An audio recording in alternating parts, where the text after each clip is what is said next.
আর কত রক্ত ঝরবে,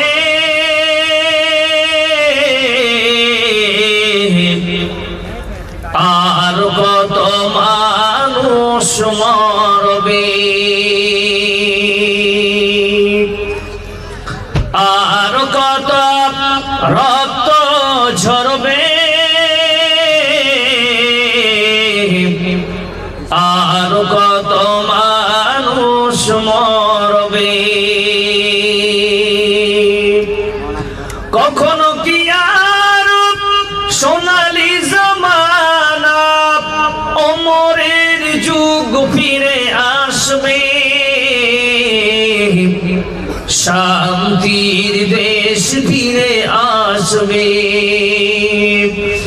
আর কত রক্ত ঝরবে, আর কত মানুষ মরবে। কত আজ বিধবা হলো যে নারী, কত যে মায়ের কম করেছ খালি।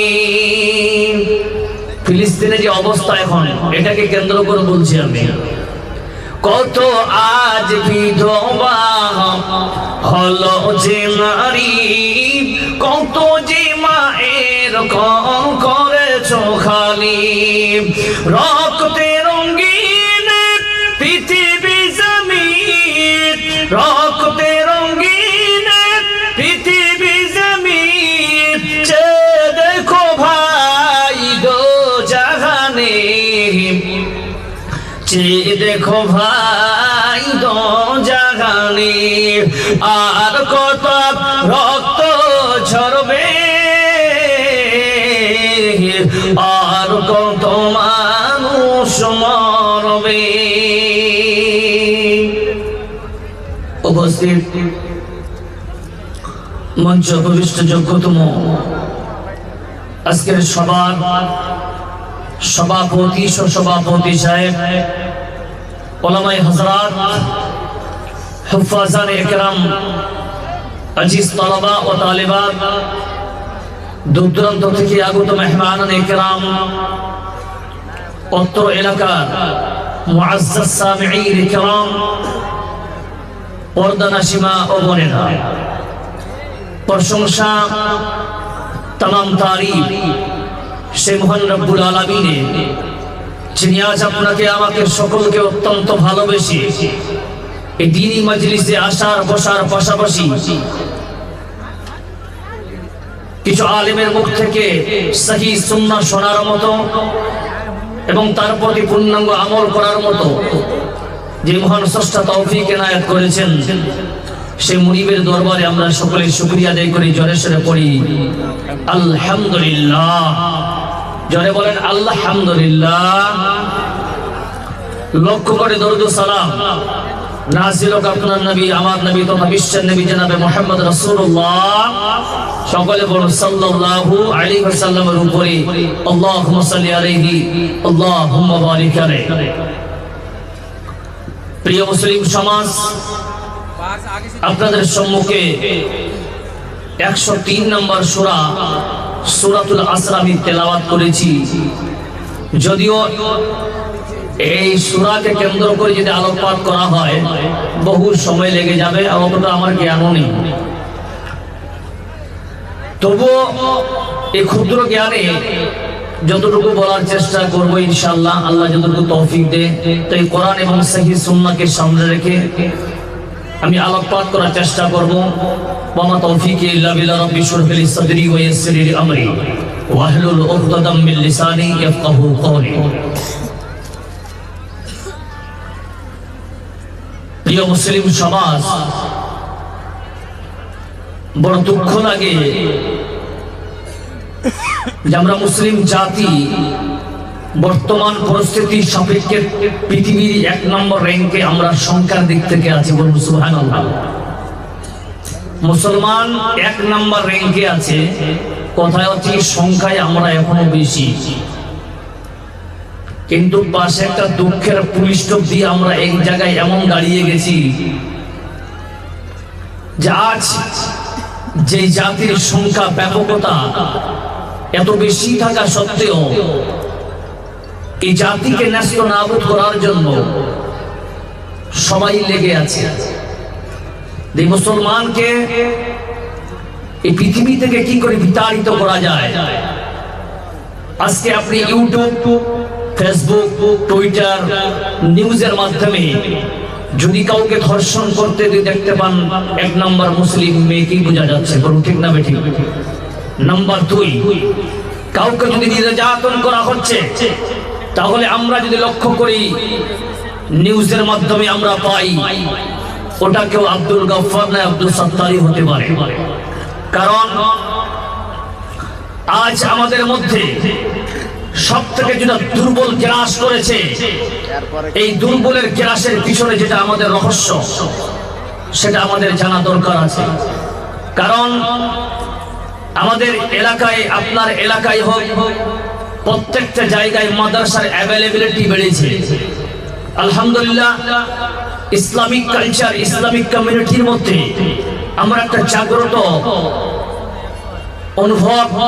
অনুভূতি আমরা সমাজকে দিয়েছি। কিন্তু যেই সমাজকে আমরা অনুভূতি দিলাম, শিক্ষার মতো একটা জায়গা দিয়ে দিলাম, তার সত্ত্বেও আজ আমরা যাকে দিয়ে পরিচালনার দায়িত্ব দিয়েছি, কিন্তু তাদেরকে আমরা সম্মান চুল পরিমাণও করি না। কারণ আজকে শরীয়ত কারো বাপের শরীয়ত নয়, কারো পৈতৃক সম্পত্তি নয়। এই শরীয়ত হচ্ছে আল্লাহ এবং রাসূলের। এই শরীয়ত যদি আপনাকে আমাকে পূর্ণাঙ্গ মেনে নিতে হয়, তাহলে আমাদেরকে সারাক্ষণ আলেম ওলামাদেরকে পাশে থেকে আমরা যেন শরীয়তের কোনো কিছু আমল করতে পারি, বলুন ঠিক না বেঠিক। কিন্তু আজ আমরা মুসলিম জাতি এত দুর্বল হয়ে গেছি, রাস্তায় রাস্তায় লাখ খেতে হচ্ছে, রাস্তায় রাস্তায় আমাদেরকে লাঞ্ছিত অবহেলিত হচ্ছে। আমরা দাঁড়িয়ে রাখতে পারি। দুঃখের বিষয়, আমরা যখন ট্রেনে বা অত্যাধিক আমরা যখন ভ্রমণে যাই, বল্লা বলছি, আমি বড় বড় আলেমদেরকে দেখেছি, যদি কোনোদিন হিন্দুর সংখ্যা বেশি দেখেছে, মাফলার দিয়ে তারা দাঁড়িয়ে থাকতে বাধ্য হয়েছে। এটা ইমানের দুর্বলতা নয়। যেই মুসলিম জাতি একটা মুসলমানকে দেখলে 1000 বেঈমান মাথা মস্তিষ্ক নত করে দিত, আজ ওই মুসলিম জাতি 1 লাখ মুসলমান একটা হিন্দুর জন্য কাফি নয়। কেন? কারণ আমাদের মধ্যে আমল নেই। আমরা আলেমদেরকে ভুলে গেছি তার কদর করা। যেই আলেম আপনাকে সঠিক শিক্ষা দিতে পারে, যেই আলেম আপনাকে সঠিক জায়গা দিতে পারে। আমার পূর্বে শেখ বয়ান করে গেলেন, আমি মনে করি আজকের জালসার এটাই খোলাসা ছিল আলহামদুলিল্লাহ, বলুন ঠিক না ঠিক। কিন্তু আজ আমাদের আমল নেই। আজ আপনারা এখানে কিছু লোক বসে আছেন যারা মনে করেছে, আমি মনে করি আমি একটা এখানে সব থেকে বড় গাধা আমি, আর আপনারা নিম্নতম একজন মানুষ, বোকা মানুষ, আমি গাধা। আর যারা রাস্তায় রাস্তায় ঘুরে বেড়াচ্ছে এরা হচ্ছে সব থেকে চালাক। বন্ধু শুনে রাখবেন, এই জায়গায়, এই মঞ্চ, এই স্টেজ, এই প্যান্ডেল, এইরকম সংখ্যা আপনি সব জায়গায় পাবেন না। এমন একটা সময় আসবে আপনি কোরআন শুনতে চাইবেন, আপনি হাদিসের কথা শুনতে চাইবেন, আদৌ আপনাকে শুনবার মতো লোক আপনি খুঁজে পাবেন না, বলুন ঠিক না বেঠিক। আর জায়গা পেয়েছেন, প্লেস আপনার সামনে, কিন্তু আপনি কদর করছেন না। মনে রাখবেন, একদিন এমন একটা আসবে আপনি এইগুলা জিনিসের জন্য লালায়িত থাকবেন, কিন্তু আদৌ আপনি সেটাকে উপলব্ধ করতে পারবেন না। কারণ আল্লাহ এই জন্য কোরআন দিয়ে বলছেন, বিসমিল্লাহির রহমানির রহিম, ওয়াল আসরি। আসর শব্দের অর্থ হলো সময়, যুগ বা জামানা। এই সূরাটি হতে পারে ছোট্ট একটি সূরা। ইমাম শাফিঈ রাহিমাহুল্লাহ তিনি বলেছেন যে এই সূরার যদি প্রত্যেকটা মানুষ, প্রত্যেকটা মুমিন বান্দা তার অর্থ, এভরিথিং, সবকিছু যদি তাফসীর যদি পূর্ণাঙ্গভাবে জেনে নিত, পুরো কোরআনের দরকার ছিল না। জোরে বলুন সুবহানাল্লাহ। এত হার্ডলি, এত গভীরতা এই সূরাতের মধ্যে। এত একটা সুন্দর একটি সূরা দেখতে সংখ্যায় ছোট হতে পারে, কিন্তু ব্যাপক তার ওয়েট আছে। আল্লাহ কসমকে বলছেন, সময়ের কসম, যুগের কসম, ও যুবক তোমাকে বলি, আজ তুমি নিজের যৌবনটাকে বরবাদ করে দিচ্ছ। এই সময় আজকে যৌবন আছে, কালকে তুমি বুড়া হয়ে যাবে। গায়া ওয়াক্ত কবি আতি দেখি, যেই সময় চলে যাবে ওই সময় আর আসবে না। একটা উদাহরণ দিচ্ছি, তাহলে বুঝতে পারবেন সময়ের কদর আপনার আমার কাছে কতটা গুরুত্বপূর্ণ। মনে করেন এই পুরানপুর থেকে, কেওয়ালা পুরানপুর থেকে 3 জন ছেলে হাই লেভেলের, তারা দুবাইতে ঘুরতে গিয়ে বুর্জ খলিফা, যার 135 তলায়, তারা কিন্তু হোটেল বুক করেছে, রুম।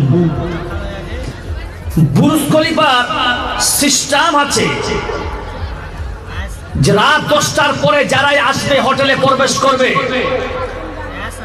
এখানে একটা আইন আছে যে 135 তলা হোক বা 120 তলা বা 100 তলা হোক, যারা উপরে যাবে আর তারা যে লিফটের মাধ্যমে যেতে পারবে না, সিঁড়ির মাধ্যমে তাদের যেতে হবে।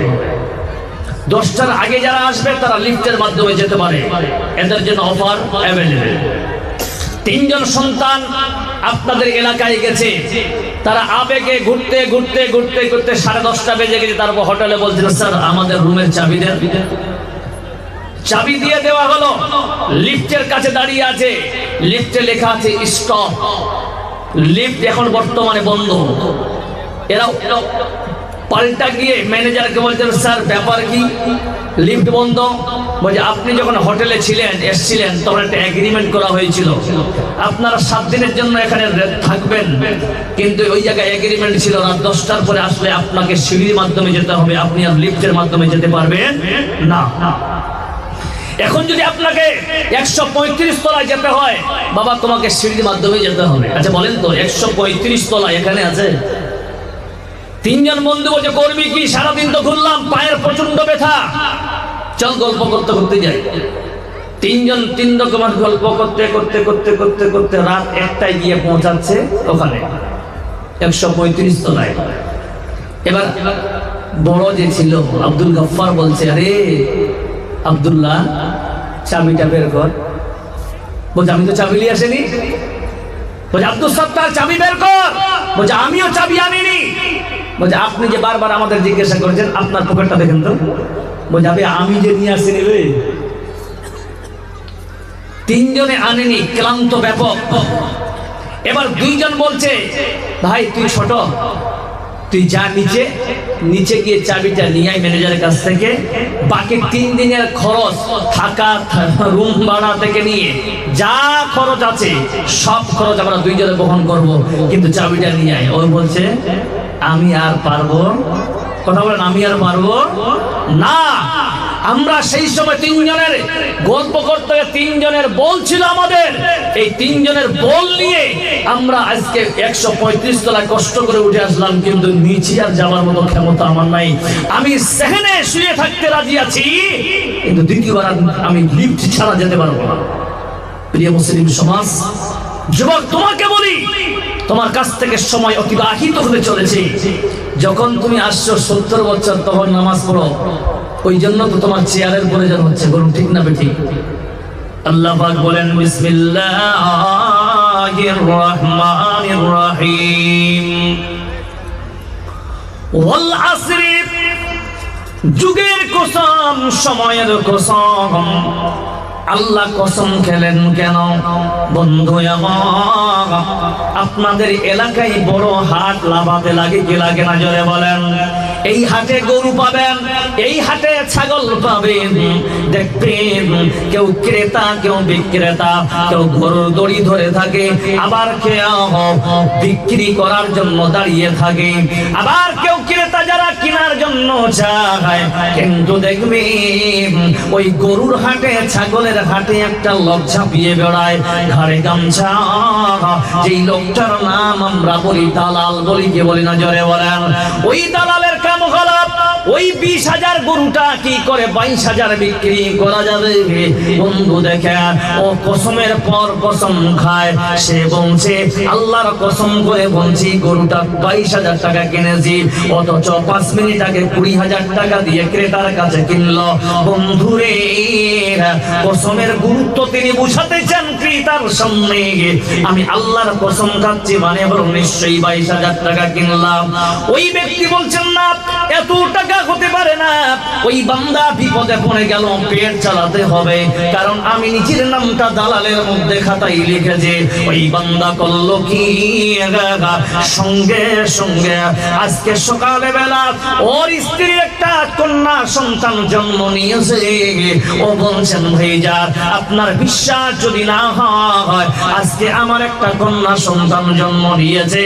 ও ভাই, ওই কন্যা সন্তানের কসমকে মন দিয়েছি, আমি এই গরুটা 22,000 টাকা কিনলাম। ওর উদ্দেশ্য, যদি আল্লাহ ব্যতীত কসম খাওয়া যাবে না, আল্লাহ ব্যতীত কারো কসম খাওয়া যাবে না। বন্ধুরে, ওই বান্দা বুঝাতে চেয়েছেন কসমের গুরুত্ব, কারণ কসমের পর যে জিনিসটা বলা হবে, ওই বান্দা অন্য বান্দাকে বুঝিয়ে দিচ্ছেন তার গুরুত্ব। আল্লাহ বুঝিয়েছেন, ও বান্দা, ও আমার গোলামেরা শুনে নাও, সময় যে চলে যাবে আর ফিরে পাবে না। আল্লাহ বলতেছে সময় অতিবাহিত হয়ে চলেছে। তারপরে আল্লাহ বলতেছেন ইন্নাল ইনসানা লাফি খুস, নিশ্চয়ই আল্লাহ পাক বলছে, নিশ্চয়ই तमाम পৃথিবীর সব মানুষ পথভ্রষ্ট। বন্ধুরে, আর যারা পথভ্রষ্ট আল্লাহ তাদেরকে জাহান্নামে দিবে। বলুন ঠিক না বেঠি? আয়াতের মানে একটু করি এইভাবে, तमाम পৃথিবীর সব মানুষেরা জাহান্নামে যাবে। কেবলা কোরআনপুরের মানুষ জাহান্নামে যাবে, আমি জাহান্নামে যাব, আপনারা জাহান্নামে যাবেন, মুসলমান জাহান্নামে যাবে, কাফের জাহান্নামে যাবে। যেহেতু নাস কথাটা আগাম, তাহলে পৃথিবীর সব মানুষ যারা মানুষ রূপে জন্ম নিয়েছে সবাই আল্লাহর জাহান্নামে যাবে। এইদিকে আপনার নবী, আমার নবী রাহমাতুল লিল আলামিন, তিনি ডাক দিয়ে বলতেছেন, আমার উম্মত মহিলা হবে না। तमाम পৃথিবীর সব মানুষকে আল্লাহ যদি জাহান্নামে দেয়, আমি মুহাম্মদ বলতেছি, কুল্লু উম্মতি ইয়াদখুলুনাল জান্নাতা, আমার উম্মতিরা সব জান্নাতি। দেখ যা তু কুরআন মে এ মুহতারাম, দেখ যা তু কুরআন মে এ মুহতারাম, মুস্তাফা কি উম্মতি খায়রুল উম্মাম। জোরে সরে বলুন নারে তাকবীর, জোরে বলুন নারে তাকবীর। সুধী মণ্ডলী, আল্লাহ বলছেন तमाम পৃথিবীর সব মানুষেরা জাহান্নামে যাবে, কিন্তু আল্লাহর নবী বলতে যে আমার উম্মতেরা জান্নাতে যাবে। জোরে বলুন আলহামদুলিল্লাহ, জোরে বলুন তো আলহামদুলিল্লাহ। মাশাআল্লাহ, জান্নাতে তাহলে আমরা যাব। এইদিকে আল্লাহ তাআলা বলতেছেন, মুহাম্মদ আমার হাবিব, तमाम পৃথিবীর সব মানুষ যদি আল্লাহর জাহান্নামে যায়, ও মুহাম্মদ শুনুন, আমি আল্লাহ বলছি 4 গুণওয়ালা মানুষ জান্নাতি। সুধী মণ্ডলী, আল্লাহর নবী বলতেছেন আমার উম্মতেরা জান্নাতি, কিন্তু আল্লাহ তাআলা ওই জায়গায় ইল্লা বলে গুণ বয়ান করছেন, আর আল্লাহর নবীজি ইল্লা বলে নেগেটিভ মানছেন। ভার্সনটা কি দেখেন, আল্লাহর নবী বলতেছেন কুল্লু উম্মতি ইয়াদখুলুনাল জান্নাতা, আমার সব উম্মতিরা জান্নাতে যাবে, ইল্লা মান আবা, কিন্তু যারা আবা ওরা আল্লাহর জাহান্নামে যাবে। কিলা ইয়া রাসূলুল্লাহি মান আবা, ও মুসলমান সাহাবারা সঙ্গে সঙ্গে প্রশ্ন করলেন, নবীজি ওই আবাকে আল্লাহর নবী বলতেছেন, সাহাবারা শোনো, ওয়ামান আতানি দাখালাল জান্নাতা ওয়ামান আসানি ফাকাদ আবা।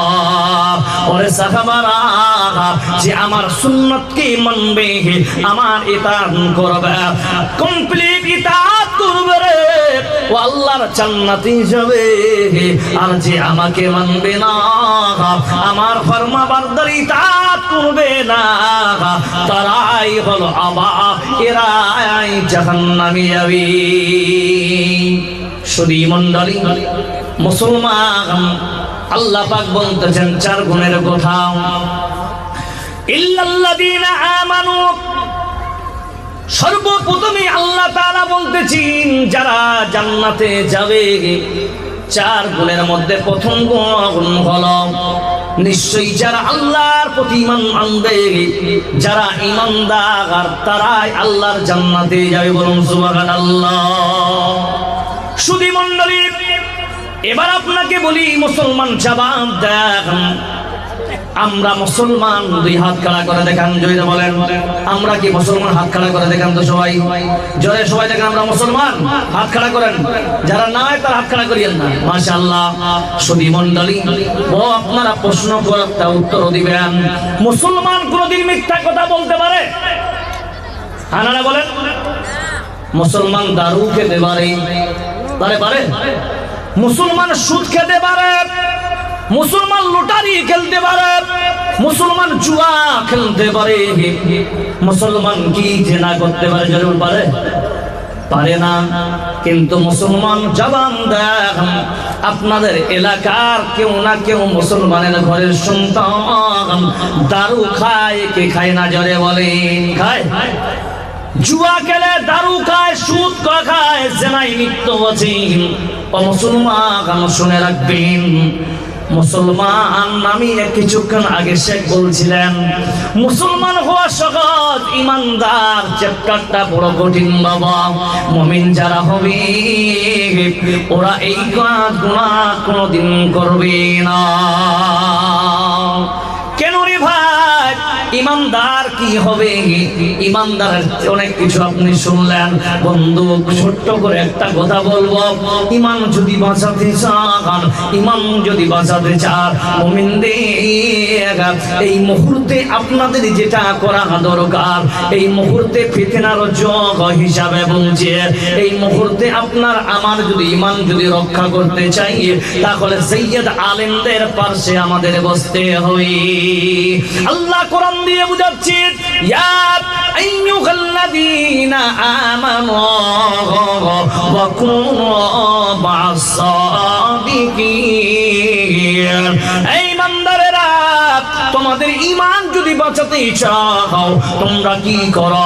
আলেমদের শরণাপন্ন হও, তোমরা আলেমের সঙ্গে সব সময় থাকো। আলেম কোনদিন চায় না ওদের বেতন যদি 10 মাস আপনি না দেন, তবুও বান্দা একটা কথা বলতে কোনদিন পিছিয়ে যায় না। বাবা, আপনি নামাজ পড়েন, যাকাত দেন, বলে কি বলে না? জোরে বলেন। সুধী মণ্ডলী, তাহলে ইমানদার কোনদিন মিথ্যা বলতে পারে না, ইমানদার কোনদিন সুদ খেতে পারে না, ইমানদার কোনদিন হাদিসের বরখেলাপ করতে পারে না। জোরে বলুন ঠিক না বেঠি? ঠিক না বেটি ভাই? কিন্তু বন্ধু, আজ আপনার এলাকায়, আমার এলাকায় সুন্নাত মোতাবিক কোন কাম হচ্ছে, সুধী মণ্ডলী দেখে নেন। আমি জানি না, আমার থেকে অনেক আলেমেরা, বড় বড় সৈয়দ আলেমেরা বসে আছেন, ইনাদের আমি ছাত্র হওয়ার যোগ্য নয়, তবুও বলছি বাবা, আজকাল আপনার এলাকায়, আমার এলাকায় এমন বড় বড় বিদআত